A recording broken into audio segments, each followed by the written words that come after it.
오늘부터 연속적으로 6주 동안 시리즈로 이스라엘의 12지파에 관하여 말씀을 드리려고 합니다.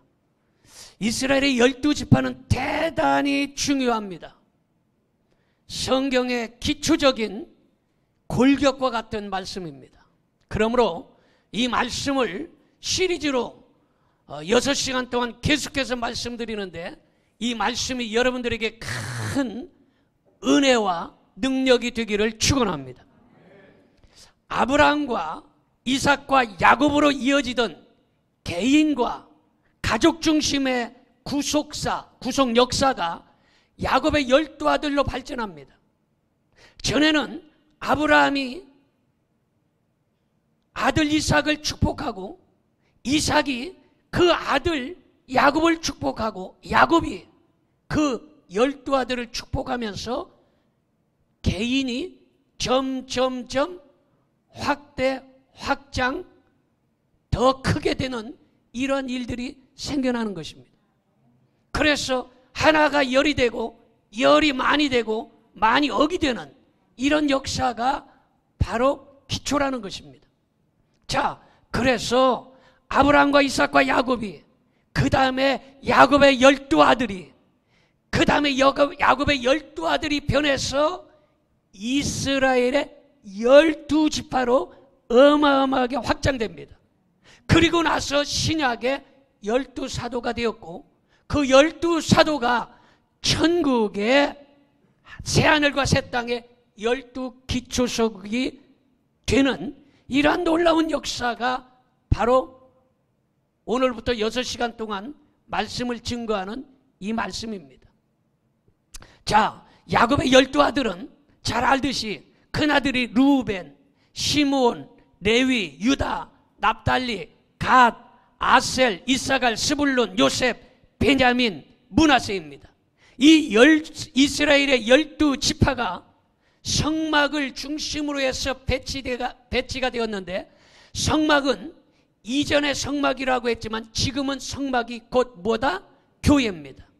그래서 이스라엘의 12지파가 성막을 중심으로, 다시 말해서 교회를 중심으로 배치가 되었고, 이 12지파가 축복의 가나안 땅으로 가는데 성도들이 천성을 향해 가는 것과 마찬가지라는 것입니다. 야곱의 12아들은 이스라엘의 12지파 14만 4천 명의 이름으로 선택을 받게 되는데, 요한계시록 14장 1절에 기록되어 있습니다. 봅니다. 또 내가 보니 보라, 어린 양이 시온산에 섰고 그와 함께 몇만이 14만 4천이 서 있는데, 그들의 이마에는 어린 양의 이름과 그 아버지의 이름을 쓴 것이 있더라, 이렇게 말하고 있습니다. 14만 4천 명은 예수 그리스도께서 이 땅에 오실 때에 많은 사람들 중에서 구속함을 받아 시온산에 서는 구원받은 백성들을 의미하고 있는 것입니다. 야곱은 차고 넘치는 축복을 받았으므로 하나님과 같은 분이 없도다, 이렇게 말하고 있어요.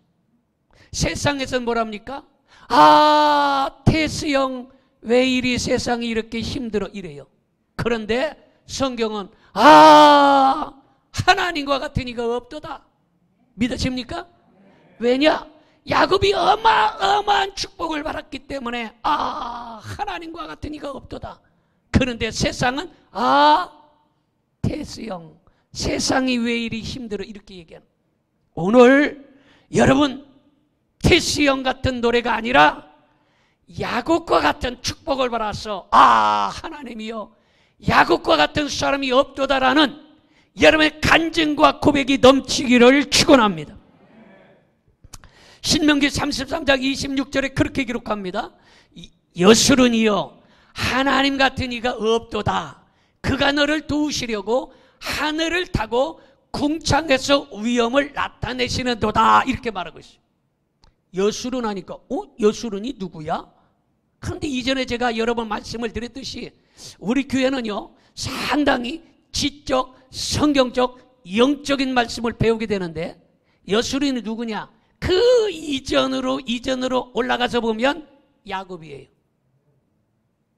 야곱이 예전에 지렁이 같은 사람이고 벌레 같은 사람이고 사기꾼, 도둑놈, 나쁜 놈이었어요. 야곱이 약복 강변에서 기도하다가 완전히 변해서 이스라엘의 황태자로 바뀌어집니다. 신분이 수직 상승하는 거예요. 다시 말해서 이름도 없이 무명으로 살던 가수가, 나 그 가수 간증 한번 들었는데, 진성이라는 가수 아시지요? 안동역 부르고, 그리고 애들아 뛰지 마라 배 꺼질라, 난 뭔 노래인가 했어. 그런데 그 사람이 그렇게 고생해서 50살까지 무명으로 있었더만. 50살까지 무명의 가수였어요. 그런데 안동역 불러가지고 히트를 친 거야. 40년 만에. 에? 여러분, 지금 그렇게 어렵고 어려운 중에 수직 상승해서 지금은 아주 대가수가 됐어요. 여러분들이 잘 알았지. 찐이야. 누구요? 어쩜 잘 알아. 영탁이, 또 임영웅이. 여러분, 이런 사람들이 무명이었어요. 우리 몰랐어요. 대부분의 국민들이 모르는 사람이었어요. 그런데 TV조선에서 미스터 트롯 해가지고 탑 6에 들어갔더니 인생이 완전히 뒤바뀌어져 버렸어요. 수직 상승해 버렸어요. TV만 켜면 그 사람들 노래가 흘러나오고 그 사람들의 선전하는 CF가 터져 나옵니다. 수직 상승. 마찬가지로 야곱이라는 사람이 무명이었어요. 도둑놈, 사기꾼 같은 사람, 지렁이처럼 살았던 인생이에요. 그런데 이 사람이 약복 강변에서 TV조선에서는 미스터 트롯 나갔다가 1등을 해가지고 이스라엘 황태자로 수직 상승으로 바뀌어진 거예요. 이해가 됩니까? 이렇게 설명을 잘해도 못 알아듣는 사람은 내가 책임 못 진다 이거야. 완전히 수직 상승에서 바뀌어져 버렸어요. 그게 바로 이스라엘 황태자로 바뀐 거예요. 자, 이스라엘 황태자로 바뀐 걸로 끝난 것이 아니라 그 사람의 인생이 이제 성숙하고 하나님의 축복받는 사람으로 완전히 익어서 하나님의 축복 안에 거하는 사람으로 바뀐 것이 바로 여수론이에요. 그러니까 야곱의 1단계, 이스라엘의 2단계, 여수론의 3단계로 올라간 것이 바로 여수론이에요. 그러니까 여수론은 야곱과 같은 사람이다라는 것이에요. 믿으십니까? 그래서 여수론이 이렇게 큰 축복을 받았습니다. 이렇게 축복받은 야곱이 12아들에게 유언하면서 축복을 하는 것입니다. 야곱의 유언은 하나님의 선택받은 민족으로 메시아가 오는, 다시 말해서 예수 그리스도가 그의 혈통으로 오시는 통로가 될 민족이기 때문에 매우 중요한 사람들입니다. 모세가 야곱의 축복에게 각인의 분량대로, 각인은 각 사람의 분량대로 축복했다라고 한 것은 야곱의 생각이나 계획대로 축복한 것이 아니라 하나님의 섭리와 하나님의 뜻에 따라서 축복했다라는 것이에요. 그렇다고 해서 전혀 야곱의 아들들의 성격이나 지난날의 행동을 보지 않고 축복한 것이 아니라 그것을 근거로 해서 축복하기 때문에 우리도 우리의 신앙생활을 근거로 해서 하나님이 축복하신다는 것을 깨달아야 된다는 것입니다. 그래서 여러분, 이 야곱의 12아들들이 바로 축복을 받았는데 그들의 행적을 근거로 해서 구속 역사가 전개됩니다. 창세기 49장 1절을 봅니다. 야곱이 그 아들들을 불러 이르되 너희는 모여라, 너희의 후일에 당할 일을 내가 너희에게 이르리라, 이렇게 말하고 있어요. 여기에서 너희는 모이라는 내용과 들으라는 내용이 반복되는 것은 임종이 가까웠다. 야곱이 죽을 날이 가까웠다. 내가 지금 생명이 끝날 때가 다 됐다. 그러니 모여라. 그리고 내 말을 명심해서 들어라. 이렇게 이야기하고 있는 것입니다. 그래서 이 야곱의 아들들이 바로 축복을 예언받는데 창세기 49장 28절을 봅니다. 이들은 이스라엘의 12지파라. 이와 같이 그들의 아버지는 누구요? 야곱이. 그들의 아버지가 말하고 그들에게 축복하였으니 곧 그들 각 사람의 분량대로 축복하였더라. 그 사람의 그릇대로 축복했다는 거예요. 성격대로 축복했다는 거예요. 행한 대로 축복했다는 거예요. 그러므로 여러분들도 그냥 복을 받는 것이 아니라 여러분의 행한 대로 복을 받습니다. 성격대로 복을 받습니다. 여러분의 그릇대로 축복을 받는다는 사실을 깨달으시기를 바랍니다. 야곱의 축복은 인간적인 요소와 언약적인 요소가 들어있는데 야곱의 육적 아들이지만 이스라엘의 영적인 대리자라는 것입니다.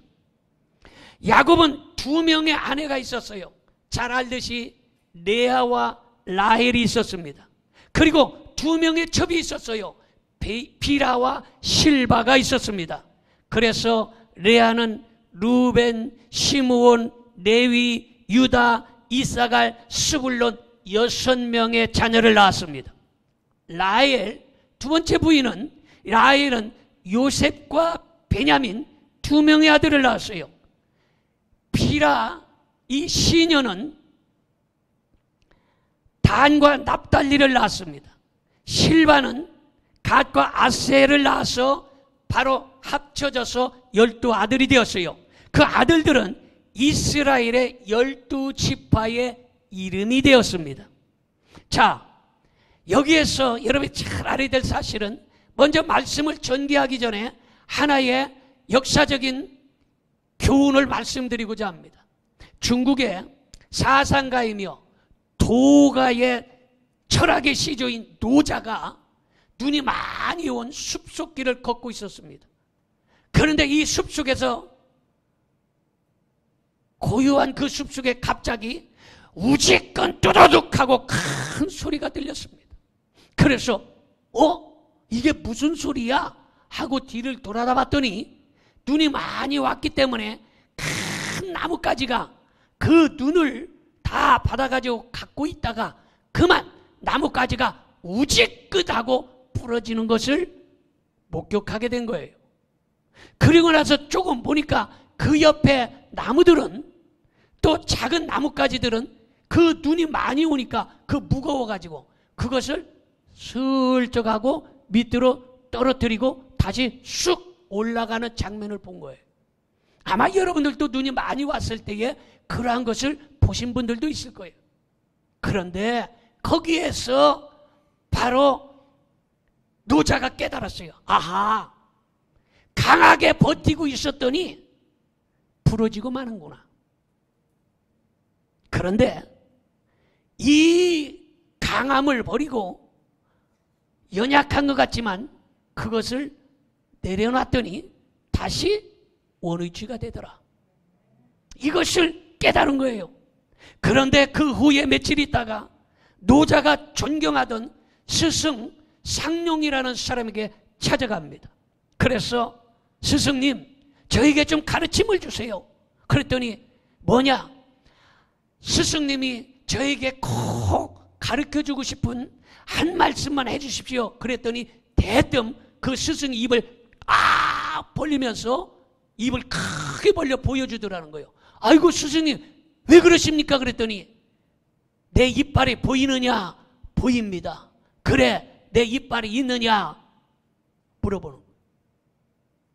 그러더니 또 입을 다시 한번 크게 벌리더니 내 혀는 있느냐? 예, 있습니다. 혀가 그대로 있다고 대답을 하는 것이에요. 그러면서 하는 얘기가 이것을 보고 아직도 깨닫지 못하느냐? 그랬더니 그때 퍼뜩 생각나는 거예요. 예, 스승님, 단단한 게 먼저 없어지고 부드러운 것이 남는다는 말씀입니다. 이것을 깨달았다고 얘기를 했습니다. 그렇습니다. 그러면서 상룡이 얘기하기를 천하의 이치가 모두 그 안에 있다. 이것이 그 유명한 치패설존이라는 유명한 고사성어인 것입니다. 부드러움을 단단한 것을 이기는 거예요. 부드러운 것은 자신을 낮추는 것입니다. 따라합시다. 부드러운 것은 단단한 것을 이긴다. 믿어집니까? 부드러운 것은 단단한 것을 이기는 거예요. 요즘에 여러분 추윤회 갈등 싸움 강대강 많이 듣습니다. 강한 사람들은 꺾어지게 돼 있어요. 강한 대통령 다 꺾어져서 감옥 가고 다 총에 맞아 죽고. 왜? 강하기 때문에 그래요. 강으로 다스리면 문제가 생기는 거예요. 덕으로 다스려야 된다는 거예요. 부드러워야 된다는 거예요.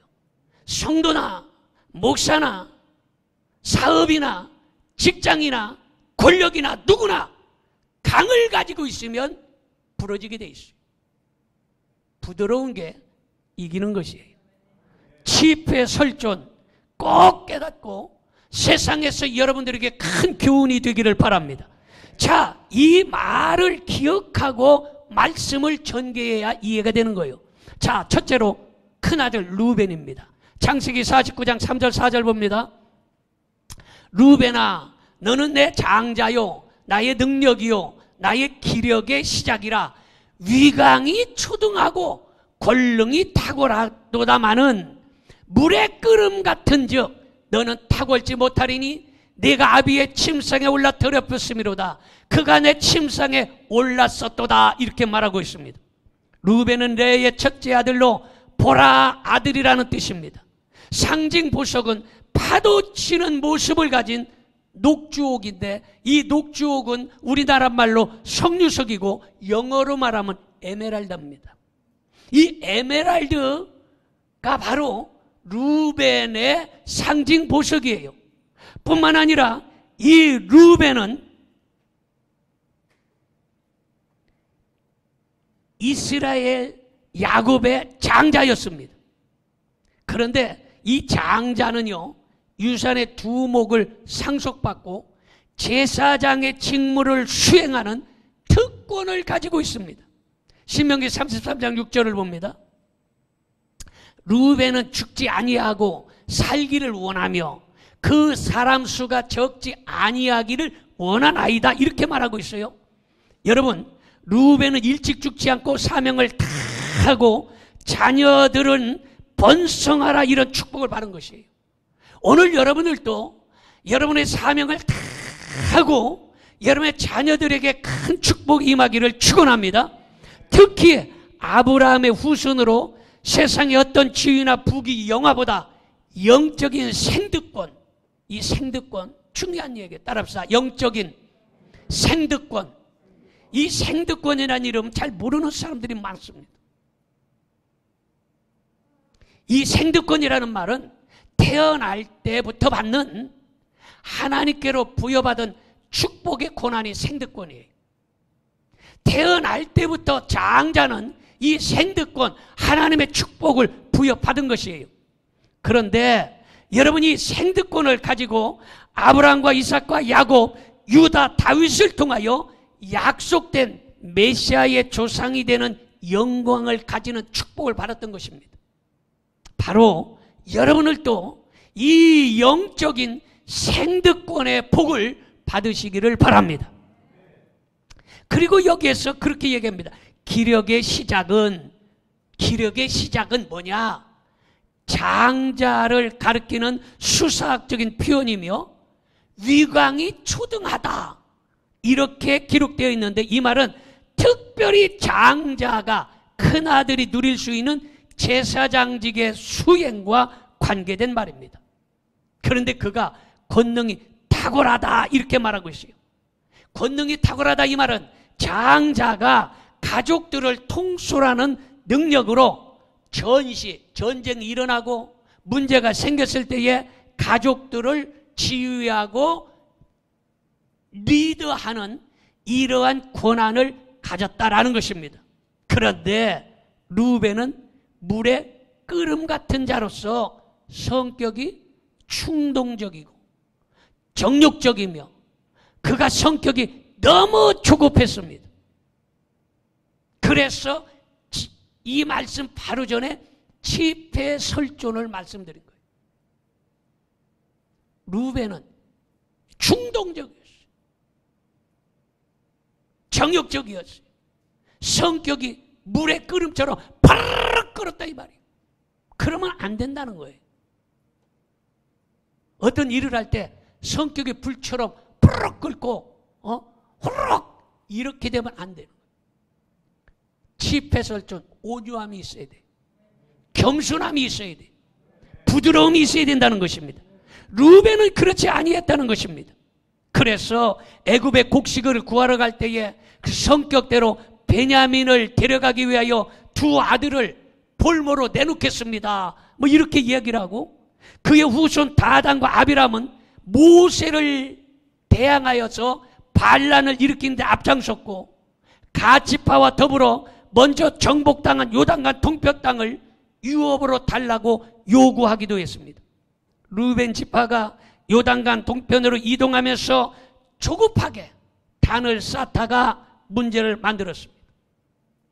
루벤이 비라를 간통한 죄로 장자권이, 큰아들이 받는 장자권, 영적인 생득권이 둘째, 셋째, 넷째인 유다로 넘어가게 됩니다. 그리고 장자가 상속받을 몫이 두 몫을 받는데, 이것이 바로 저 끝에 11번째 요셉에게로 넘어가고, 장자가 갖는 생득권과 장자가 누려야 될 모든 권리를 다 잃어버리고 말았습니다. 왜 그랬다고요? 성격이 뭐에 끓는 것 같아서? 물 끓는 것 같은,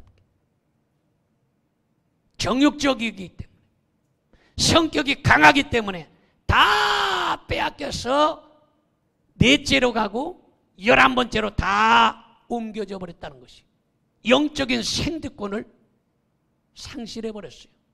여러분, 오늘 여러분 루벤처럼 성격이 물에 끓는 것 같아서는 안 된다는 것입니다. 부드럽고 온유하시기를 축원합니다.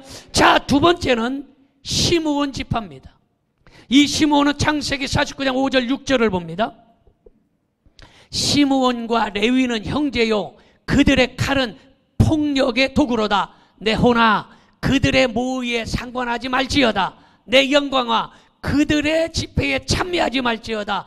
그들이 그들의 분노대로 사람을 죽이고 그들의 혈기대로 소의 발목 힘줄을 끊었음이로다. 이렇게 이야기하고 있어요.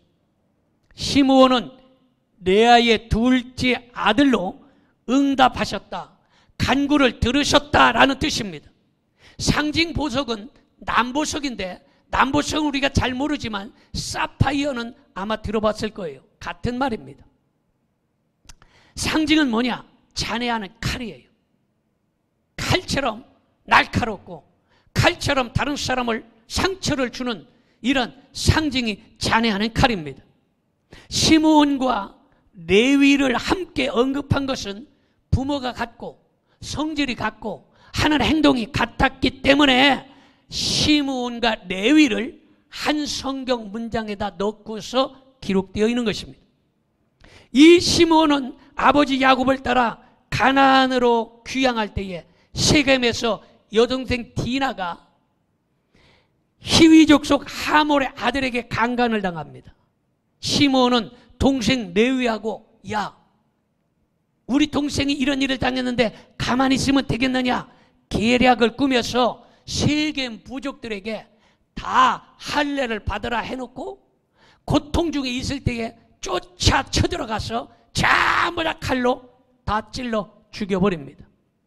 그래서 그들의 칼은 폭력의 도구라는 말에서 시므온과 레위의 성격을 잘 나타내고 있는데, 야곱은 그렇게 인생이 폭력적이어서는 안 된다라고 지적하고 있다는 것입니다.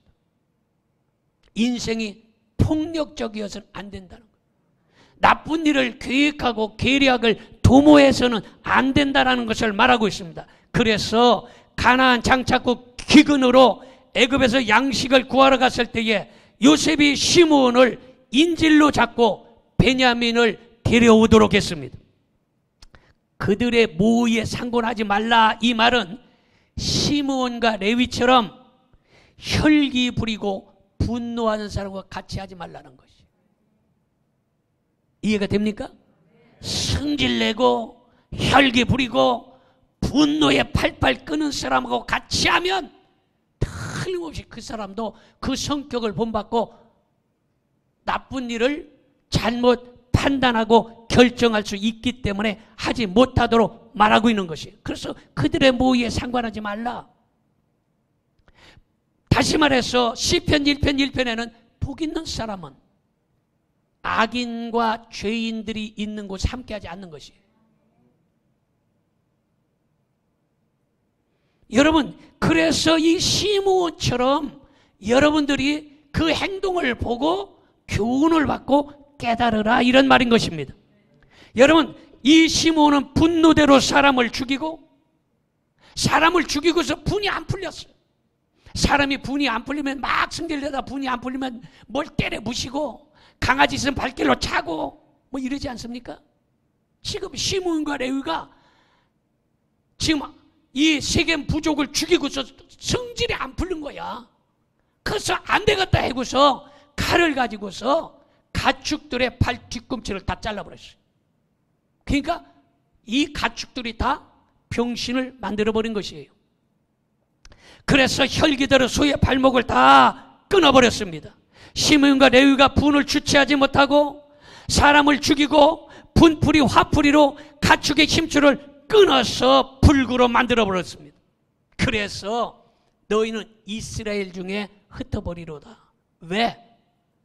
분풀이 성질 마구 냈기 때문에 넌 그냥 둬서는 안 되겠다 해서 그 모든 이 시므온의 지파의 식구들을 전국에 흩어버렸어요. 그러니까 여기서 뭐를 배웁니까? 분내는 대로 성질대로 행하지 말아라, 이것을 우리에게 가르쳐주고 있는 것입니다. 믿으십니까? 그래서 시므온과 레위가 야합하여 악을 도모하였기 때문에 흩어지고 갈라지는 저주를 받아서 레위의 자손은 가나안 온 땅에 흩어져 살게 되었습니다. 창세기 49장 7절을 봅니다. 그 노여움이 혹독하니 저주를 받을 것이요 분기가 맹렬하니 저주를 받을 것이요 내가 그들을 야곱 중에서 나누며, 이렇게 말했어요. 분노가 맹렬하다, 불타는 것처럼 화가 치밀어서 팔팔팔팔 뛰고 끓는다는 것이. 이렇게 하지 말아라, 이것을 가르쳐주고 있는 것입니다. 믿으십니까? 그래서 시므온이 세겜에서 혈기와 분노 때문에 저주를 받아서 애굽에서 나올 때에 59,300명이 40년 후에 점점점 많아져 500만, 1000만이 돼야 되는데 완전히 줄어버렸어요. 반절로 줄어서 22,200명으로 줄어버렸어요. 화내고 혈기 부리고 맹렬하게 다시 분노를 내면 물질이 줄어버립니다. 건강이 줄어버립니다. 사업이 줄어지는. 이해가 됩니까? 그래서 이것을 지금 완전히 5만 명에서 2만 명으로 반절 이하로 줄어져 버린 것이에요. 이런 것을 깨달으라는 것입니다. 그 후에 팔레스타인 중앙부를 기업으로 받았으나 지키지 못하고 남부 초원지대로 밀려났다가 나중에 유다지파, 넷째 아들 유다지파에게 흡수돼 버렸어요. 그리고 시므온 지파는 흩어져서 히스기야 시대 후손의 일부가 마온 지역에 정착을 했을 뿐이고, 시므온과 레위처럼 혈기 부리지 말고 분노하지 말고 온유하게 살으라는 것을 가르쳐주고 있는 것입니다. 그러므로 오늘 두 지파, 루벤 지파와 시므온 지파, 이 두 지파를 말씀드렸는데 이 말씀 속에서 큰 교훈이 되기를 바랍니다. 기도하겠습니다. 전능하신 아버지 하나님,